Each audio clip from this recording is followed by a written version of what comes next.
গণিত পাঠশালায় তোমাদের সকলকে স্বাগত। আজকের ক্লাসে মাধ্যমিকে 2027 প্রশ্নবিচিত্রা গণিত মডিউল কোশ্চেন পেপার 1 পাতা 548 14 দাগের একের অঙ্কে কি দেওয়া আছে?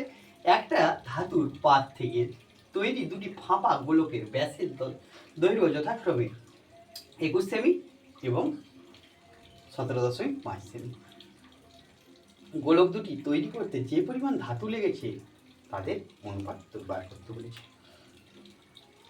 তাহলে তোমরা দেখো, এখানে একটা গোলক আছে আর একটা গোলক আছে, তাদের ব্যাসের দৈর্ঘ্য দেওয়া আছে, ব্যাসের দৈর্ঘ্য। তাহলে আমি যদি ব্যাসার্ধ বার করে নিই 21/2, আর এখান থেকে এটার ব্যাসার্ধ কত হবে? 17.5/2। এটার ফাঁপা গোলক বলেছে, মানে তার উপরিতলের ক্ষেত্রফলটা যদি বার করে নিই, দিয়ে তাদের অনুপাত করে নিই, তাহলে আমরা পেয়ে যাব কতটা পাত লেগেছে। তাহলে কি বার করব? এখানে সলিউশন। এখানে দেখো, প্রথম গোলকের ব্যাসার্ধ, প্রথম গোলকের ব্যাসার্ধ আর সমান বা R1 সমান 21/2 সেমি। দ্বিতীয় গোলকের ব্যাসার্ধ,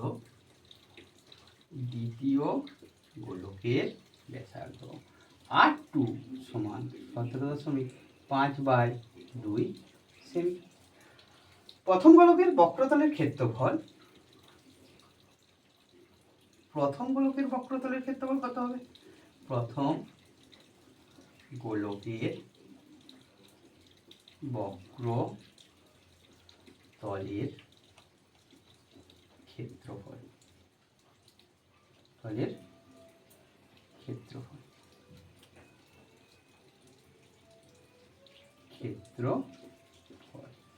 সমান কি হয়? 4πr²। এখানে আর কত দিয়ে আছে?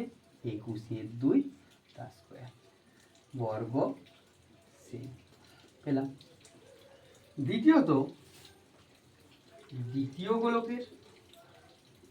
গোলকের বক্রতলের ক্ষেত্রফল 4π17.5/2 তার স্কয়ার বর্গ।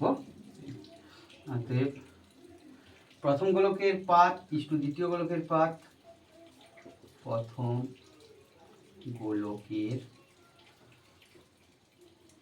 পাত ইস্টু দ্বিতীয় গোলকের পাত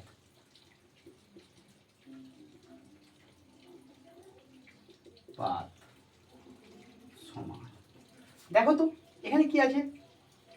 4π21/2 তার স্কয়ার ইস্টু 4π17.5/2 তার স্কয়ার। 4π দুদিক থেকে অনুপাতে চলে যাচ্ছে। তাহলে এখানে থাকছে কি? 21/2 গুণিত 21 17.5/2 গুণিত 17.5/, দশমিক তুলো, এটা 20 হয়ে যাচ্ছে, দশমিক তুলো, এটা 20 হয়ে যাচ্ছে। আচ্ছা, এখানে আমরা যদি ভাগ করে নিই, এর নিজেরটাই কাটা যাবে তো, কেটে নাও না 7 দিয়ে। উপরটাতে আসছে কত? 3/2 গুণিত 3/2 ইস্টু 7 দ্বারা এটাকেও যদি ভাগ করি, কি হচ্ছে? দেখো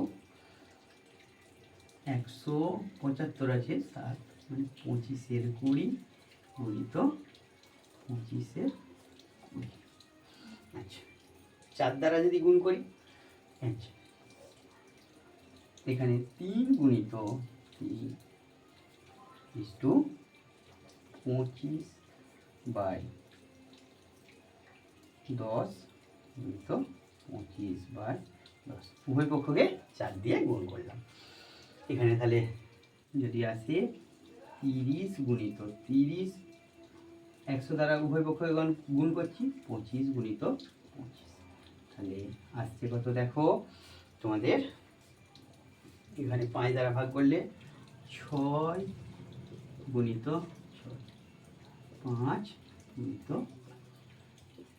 দুটোকেই 5 দ্বারা ভাগ করছি, 25 দ্বারা ভাগ করছি, তাহলে এটা হবে 36:25। আমাদের উত্তর চলে আসলো।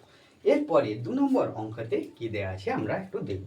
2 নম্বর অঙ্কে দেয়া আছে, দেখো এখানে দেয়া আছে, দেখো একটা সমকোণী ত্রিভুজের সমকোণ সংলগ্ন বাহু দুটির দৈর্ঘ্য 8 সেমি ও 6 সেমি। সমকোণ সংলগ্ন বাহু দুটির দৈর্ঘ্য বাহুটিকে দীর্ঘ বাহুটিকে অক্ষ করে ত্রিভুজটিকে একবার পূর্ণ আবর্তন করলে যে ঘনবস্তু উৎপন্ন হয় তার সমগ্রতলের ক্ষেত্রফল। দেখো একটা সমকোণী ত্রিভুজ আছে, কি ত্রিভুজ আছে? সমকোণী ত্রিভুজ আছে, যার বড় বাহুটা সমকোণ সংলগ্ন বাহু দুটো দিয়েছে, এটা আমি ধরে নিচ্ছি 8 সেমি আর এটা দিচ্ছে 6 সেমি। যখন এই ঘনবস্তুটাকে এই ত্রিভুজটাকে ধরে ঘুরাবো তখন কিরকম আসবে দেখো।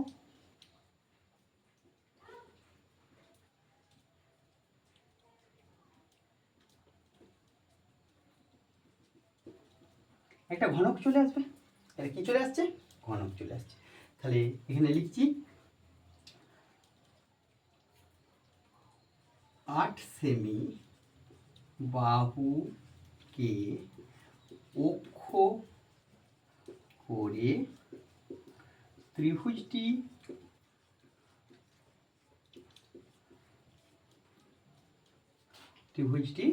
ঘুরালে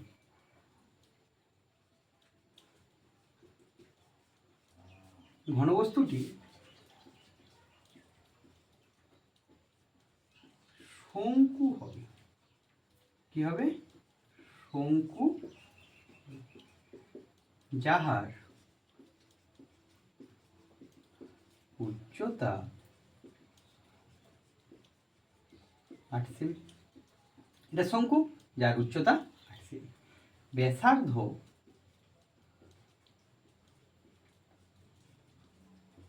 6 সেমি। অতএব তির্যক উচ্চতা L সমান √, উচ্চতা স্কোয়ার যুক্ত ব্যাসার্ধ স্কোয়ার সেমি। কি আসবে? তাহলে 64 যুক্ত 36 সেমি √, 100 সেমি সমান 10 সেমি। অতএব লম্ব বৃত্তাকার শঙ্কু সমগ্রতলের ক্ষেত্রফল, অতএব লম্ব বৃত্তাকার শঙ্কুর সমগ্রতলের ক্ষেত্রফল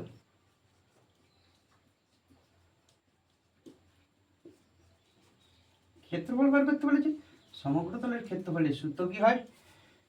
পাই আর ইন্টু L প্লাস আর বর্গ একক হয়। তাহলে এখানে মান বসাও, পাই থাক, আর এর মান কত? আর সমান 6, L সমান 10 আর আর সমান 6 বর্গ সেমি। তাহলে এখানে কি আসছে? 10 আর 6 16, 6 16 96 পাই বর্গ সেমি। আমরা খুব সহজেই বার করে নিতে পারবো, শুধু তোমাকে জানতে হবে যে ঘুরালে ঘনবস্তুটা কি যাচ্ছে। এরপরের অঙ্কেতে কি দেয়া আছে দেখো। দেখো এখানে কি দেয়া আছে? তামার আয়তঘনক দৈর্ঘ্য প্রস্থ উচ্চতা যথাক্রমে 11 সেমি 12 সেমি। তামার আয়তঘনকের দৈর্ঘ্য প্রস্থ উচ্চতা যথাক্রমে 11 সেমি 9 সেমি 6 সেমি। আয়তঘনকটি গলিয়ে 3 সেমি দৈর্ঘ্যের ব্যাসের 1/4 সেমি পুরু কতগুলি মুদ্রা তৈরি করতে পারবে। দেখো একটা কি দেয়া আছে? আয়তঘনক দেয়া আছে, তার দৈর্ঘ্য প্রস্থ উচ্চতা দেয়া আছে। এটা গলানো মানে এর মধ্যে কতটা তামা আছে সেটা পেয়ে যাব। আচ্ছা, মুদ্রাগুলা একটা অপরটার উপরে রাখলে আমরা কি দেখতে পাই? একটা মুদ্রাগুলোকে একটাকে অপরটার উপরে রাখলে আমরা দেখতে পাই একটা কিসের তৈরি হচ্ছে? চোঙ তৈরি হচ্ছে। তাহলে পরপর চোঙ তৈরি হচ্ছে, আলটিমেট চোঙের আকৃতি আসছে, যেটা ব্যাসটাকে ভাগ করে ব্যাসার্ধ পেয়ে যাবো। আর একটা মুদ্রার উচ্চতা 1/4 সেমি। তাহলে এখানে আমরা লিখব আয়ত ঘনকটির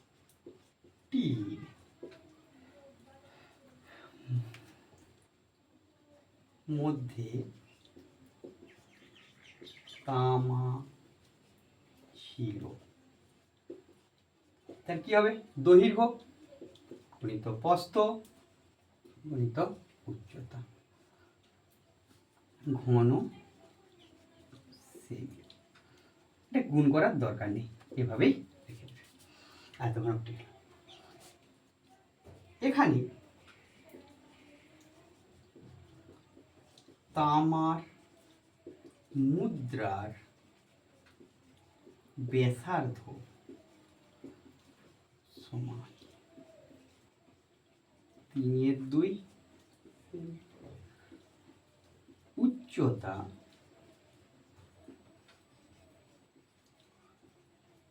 1/4 সেমি। ধরিলাম এই রূপ এনটি মুদ্রা পাব। এনটি মুদ্রায় জন্য তামা লাগবে, দেখো এন গুণিত, কারণ এনটার জন্য লাগছে এন গুণিত তার আয়তন। তার আয়তনে কি পাবো? চোঙের আয়তন অনুযায়ী, সূত্র অনুযায়ী পাই আর স্কোয়ার ইন্টু এইচ ঘন সি। ক্লিয়ার? পাই আর স্কোয়ার, কাউকে গুণ করার দরকার নেই, রেখে দিই। তাহলে শর্তে যদি বাবা এটাকে গলিয়ে এটা তৈরি করা হয়, দেখো প্রিয় ছাত্রছাত্রীরা, এটা গলিয়ে এটা তৈরি করা হচ্ছে, তাহলে এটার মধ্যে যত তামা ছিল এই তামার পরিমাণটাও একই হবে। তাহলে এই তামাটা সমানই এই তামাটা। তাহলে শর্তে এন ইন্টু 5 ইন্টু 3/2 তার স্কোয়ার 11 গুণিত 9 গুণিত 6, বা এন সমান পাই মানে কত? এখানে যেমন আছে রইল 22/7, 3/2 গুণিত 3/2 গুণিত 1/4 আসলো। আচ্ছা, আমরা এইখানটায় ক্যালকুলেশন করে নিচ্ছি। এটা কি আসবে? 11 গুণিত 9 গুণিত 6, দেখো ভগ্নাংশ আছে, হরটা উপরে উঠবে, 7 গুণিত 2 গুণিত 2 গুণিত 4 বাই 22 গুণিত 3 গুণিত 3। দেখবে এখানে 11 দ্বারা কাটো, 2 দ্বারা কাটো, 3 আর 3 কেটে গেল, 3 দ্বারা 3, তাহলে পড়ে রয়েছে কি 3 7 21 গুণিত 16, 16 একে 6 32 অনেকে। অতএব এখানটায় উত্তরটা তোমরা নিচে লিখবে, আমি এখানটায় উত্তরটা লিখে দিচ্ছি। অতএব 336টি মুদ্রা পাওয়া যাবে। তোমাদের গণিত পাঠশালার ক্লাস যদি ভালো লেগে থাকে, গণিত পাঠশালা ইউটিউব চ্যানেলকে সাবস্ক্রাইব করো, পাশের বেল আইকনটি প্রেস করো। গণিত পাঠশালা বাই অনুপ ফেসবুক চ্যানেলকে ফলো করো, বন্ধুদের মধ্যে শেয়ার করো, কমেন্ট করো, লাইক করো। Thank you.